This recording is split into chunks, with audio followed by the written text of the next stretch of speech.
ዛዶክ ይህ ዛዶክ ፐርዝ ነው። ዛሬ የሚገኘው ቶኪዮ ነው። ስለ ሃቺኮ ጥቂት ነግራችኋለሁ። ጸጋ ይብዛላችሁ። አብራችሁኝ ነው። ተባረኩ። እንደተመለከትነው ሃቺኮ በጃፓን በ1923 የተወለደ ውሻ ነው።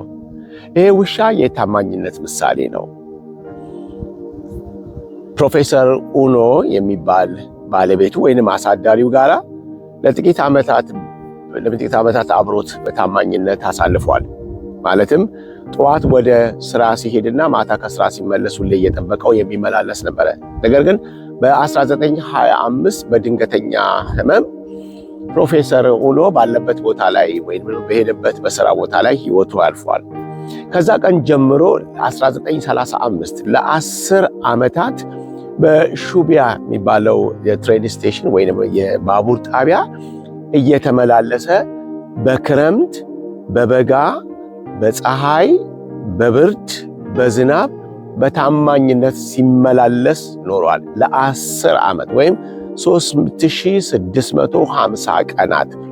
ይህ ውሻ ወይም ሃቺኮ በዛ ሲመላለስ ያዩት በታማኝነቱ በጣም ጌታውን በመጠበቁ የሚታወቅ በመሆኑ ሁሉም ሰው አውቆታል። አንዳንዶቹ ምግብ በመስጠት በተለያየ ነገር ይመለከቱታል። እዛ ቦታ ላይ ወደ 9ኛው ዓመት አካባቢ ላይ ይሄ ከመሞቱ ከአንድ ዓመት በፊት የሐውልት ቆሞለታል በዛ በሹቢያ በትሬን ስቴሽኑ አካባቢ። ከ10 ዓመት በኋላ እሱ ሞተ። ዛሬ በሃቺኮ ምክንያት ብዙ መጽሐፎች ተጽፈዋል። ብዙ ለትምህርት ቤት የሚሆኑ መጽሐፎች ተጽፈዋል። ብዙ ለፊልም የሚሆኑ ጽሑፎች ተጽፈዋል። እንደገና ደግሞ በሆሊውድ ፊልም ተሰርቶለታል። ምንድነው ያደረገው ሲባል ታማኝነት፣ ለጌታው ታማኝ ሆነ። ባለበት ሳይሆን በሌለበት ቦታ ሁል ጊዜ በታማኝነቱ ጌታውን እየሄደ በዛ ትሬን ስቴሽን ይጠብቀው ነበረ። እንዴት ያለ ታማኝነት ነው!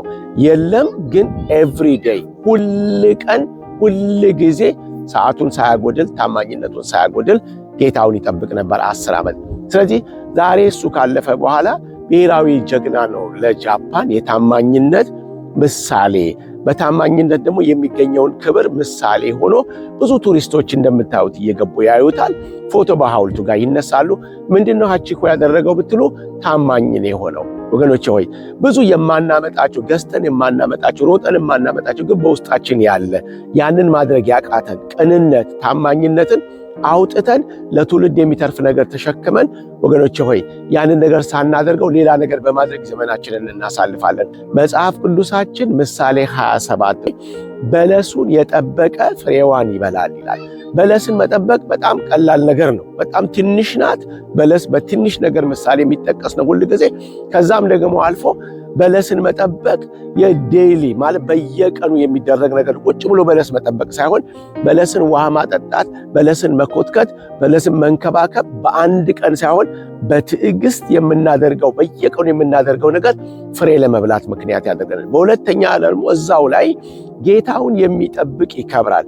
ብዙ ጊዜ ጌታውን የሚጠብቅ የምንለው ቁጭ ብሎ ጌታውን የሚጠብቅ ይመስለናል። እንደዛ ለማለት አይደለም። ለምሳሌ በአሜሪካን ፕሬዝዳንቶች ላይ ስንመለከት ጠባቂዎቻቸው ቀድመው ማንኛውንም ቶክስ ማንኛውም አደጋ በፕሬዝዳንታቸው ወይ በመሪዎቻቸው ላይ ሊደርስ ሲል ራሳቸውን አሳልፈው ሲሸፍኑ ትመለከታላችሁ። የአሜሪካው ፕሬዝዳንት ጆን ኤፍ ኬኔዲ ጠባቂ ጆን ኤፍ ኬኔዲ ህይወቱ ካለፈ በኋላ ኢንተርቪው ሲደረግ ያ ጥይት እኔን አግኝቶ ቢሆን ኖሮ ፕሬዝዳንት አይሞቱም ነበር አለ።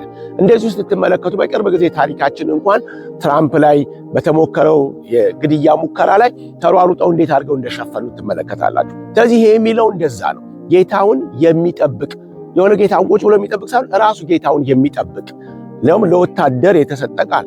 ስለዚህ የሚጠብቅ ይከብራል። ምን ማለት ነው? ህይወቱን አሳልፎ የሚሰጥ፣ ህይወቱን አሳልፎ ጌታውን የሚሸፍን፣ ህይወቱን አሳልፎ ጌታው ጋር ታማኝ የሆነ ሰው ይከብራል። ማለትም ጌታው ያከብረዋል። እንደዚህ አይነት ታማኝ ጠባቂ የለም ብሎ በሌላ እንግዲህ ወደኛ ራሳችን ስናመጣ ጌታ የሚጠበቅ አይደለም፣ እሱ መጠበቅ አያስፈልገውም። ግን ጌታን በታማኝነት በማገልገል በፊቱ በመሆን ለእግዚአብሔርም ለሰውም ታማኝ በመሆን ጌታ እንደዚህ አይነት ሰዎችን ያከብራል። ስለዚህ በጥቂቱ ከሃቺኮ የተማርነው ነገር ያን ታማኝነትና ሎያሊቲ ሲሆን ዛሬ ሃቺኮ አድርጎ አልፏል። ነገር ግን ይሄ ሁሉ ህዝብ እየተመላለሰ ሃቺኮ ያለበትን ሐውልት ይመለከታል። ዛሬም ስሙ ሕያው ሆኖ ብዙ ሰዎች ትምህርት ይማሩበታል። ለጃፓኖች የጀግንነት ምሳሌ፣ የታማኝነት ምሳሌ ሆኗል።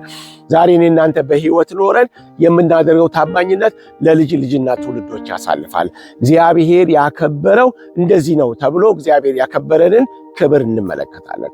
ጌታ ኢየሱስ ክርስቶስ ለዘላለም ስሙ የተባረከ ይሁን።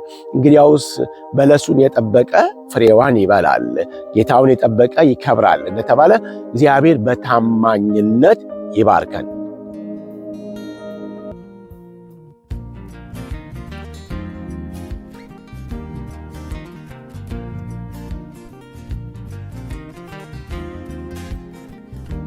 ሳዶቅ ጽድቅ፣ ትክክል፣ ልክ፣ በቅንነት ግን ከእግዚአብሔር እንደተላክን በእግዚአብሔር ፊት በክርስቶስ ሆነን እንናገራለን። ሁለተኛ ቆሮንቶስ ምዕራፍ 2 ቁጥር 17። በሳዶቅ የተለያዩ ርዕሶች ትምህርትና ስብከት ይተላለፋሉ። ከተጠቀማችሁ ሰብስክራይብ አድርጋችሁ ተከተሉ። በጣም ከተጠቀማችሁ ለወዳጆቻችሁ ሼር አድርጉት። ሳዶቅ